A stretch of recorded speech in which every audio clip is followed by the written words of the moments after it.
Je m'appelle Elisa, j'ai 18 ans et je suis en première année de licence administration économique et sociale. Quand j'étais petite, j'ai commencé par une école maternelle classique où en fait j'étais la moitié du temps en intégration dans l'école maternelle et la moitié du temps dans un centre spécialisé. À l'école primaire, c'était pareille unité d'intégration où je pouvais encore me référer à la classe adaptée tout en étant en intégration pour certaines matières. Il y a eu le collège où là, j'étais vraiment beaucoup plus en intégration, mais toujours sur le même fonctionnement que la primaire.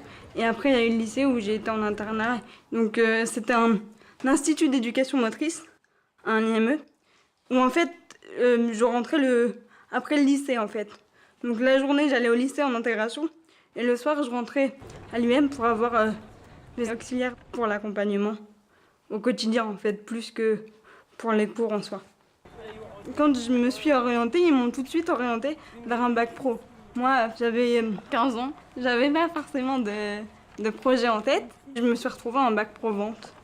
C'est vraiment pas une filière qui me correspondait. Enfin, non seulement par rapport au contenu, enfin, je m'épanouissais pas dans ce qu'on apprenait.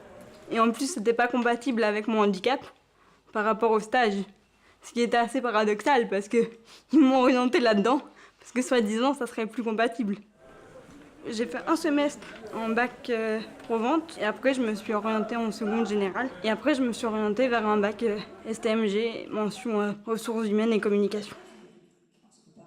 Quand j'ai mon bac, je me suis inscrite en AES, donc une filière pluridisciplinaire. Donc on a des cours de comptabilité, de macroéconomie, mais aussi droit civil, droit constitutionnel. Au premier semestre, on a eu des cours de gestion. On a aussi des cours d'histoire, enfin on fait vraiment de tout. Ça me permettait de m'orienter vers les ressources humaines. Parce que je me disais que c'était un métier qui correspondait bien, puisqu'il y avait quand même de la communication, tout en restant un métier de bureau, donc compatible avec les difficultés de déplacement et tout le tout gym. J'ai cherché une solution pour intégrer une résidence universitaire. Alors le centre ici, c'est la collaboration entre le Crous, donc vraiment le côté résidence universitaire, et la Fondation Santé des étudiants de France, qui ont décidé de collaborer pour pouvoir accueillir donc 16 personnes en situation de handicap moteur sur le campus de la fac de Nanterre. Déjà de base... Au quotidien, auprès d'Elisa, mon rôle et celui de l'équipe, c'est de l'accompagner vraiment le long des différents actes de la vie quotidienne. Ça va être le lever, la toilette, le repas et le coucher. Ça fonctionne sur la base de planning. Au début de semaine, on envoie nos horaires. Et donc après, ils distribuent les oxys en fonction de nos horaires. Sauf que si j'ai un jour, je sais pas, on a du retard, le cours il se termine plus tôt, on veut avancer, on appelle, on voit si c'est possible et ça se fait. Enfin, c'est quand même vachement flexible.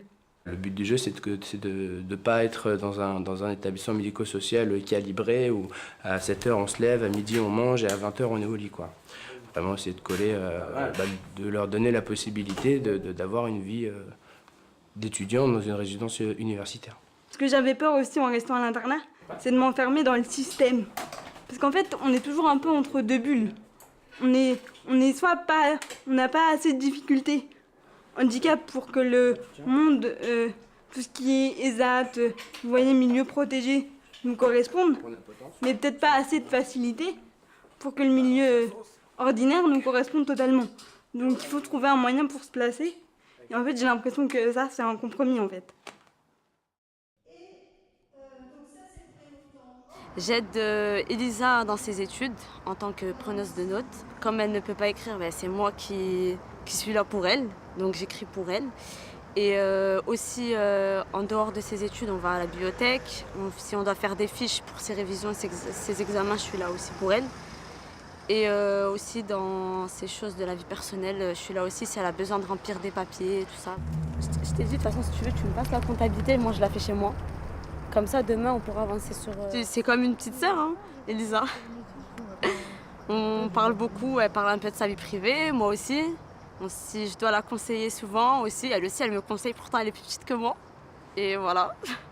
Une fois qu'elle a intégré l'établissement, les relations avec les autres étudiants s'est faites naturellement.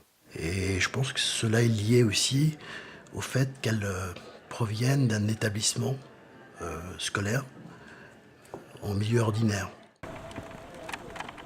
Parmi les aménagements donc, qui ont été demandés, nous avons travaillé sur son emploi du temps.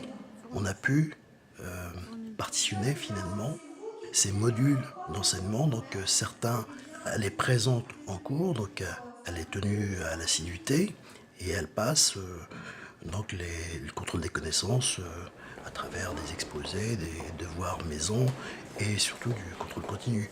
Et d'autres, pour qu'elle puisse aller à son rythme, nous avons demandé d'adapter son cursus et seulement passer en fin de semestre les examens. Et on a pu vraiment trouver une adaptation personnalisée. Oui, donc je suis IMC, donc infirmité motrice cérébrale, donc c'est des lésions neuronales. Et en fait, ça engendre donc, une spasticité au niveau, pour moi, des 4 membres. Mais donc, la spasticité au quotidien, ça peut engendrer des contractures, des douleurs. C'est pour ça que la kiné est nécessaire et c'est pour ça que j'ai de la kiné 3 fois par semaine. Aussi pour l'entretien musculaire, parce que du coup, je bouge moins. Donc, pour pas que les muscles s'atrophient, c'est nécessaire de bouger aussi. J'ai l'intention de changer de filière et donc récemment, j'ai envoyé le dossier à l'organisme compétent pour justement être réintégré dans une licence 1 de droit. La macroéconomie, la comptabilité, je me suis rendu compte que c'est des matières qui ne m'inspiraient pas énormément. Et à la fac, ce que j'ai remarqué, c'est que tout est une question de motivation. J'ai envie de voir quelque chose qui m'inspire vraiment et qui me fait envie. Et le droit, ça me fait envie parce que c'est très structuré, très réfléchi, mine de rien. Et je pense que vu que j'ai une bonne mémoire, ça me correspond bien. Et ce qui demande aussi, c'est une bonne capacité de travail. Et avec de la motivation, je pense que je l'ai aussi. Voilà. J'aimerais réussir à concilier vraiment tous les aspects de ma vie en ayant vraiment un vrai équilibre et en ayant une vie à peu près lambda et en arrivant à concilier tout ça en fait. Toute la partie médicale, les handicaps, ma personnalité, enfin, réussir à avoir une vie à peu près stable. Et voilà, j'ai envie de profiter en fait. C'est juste ça.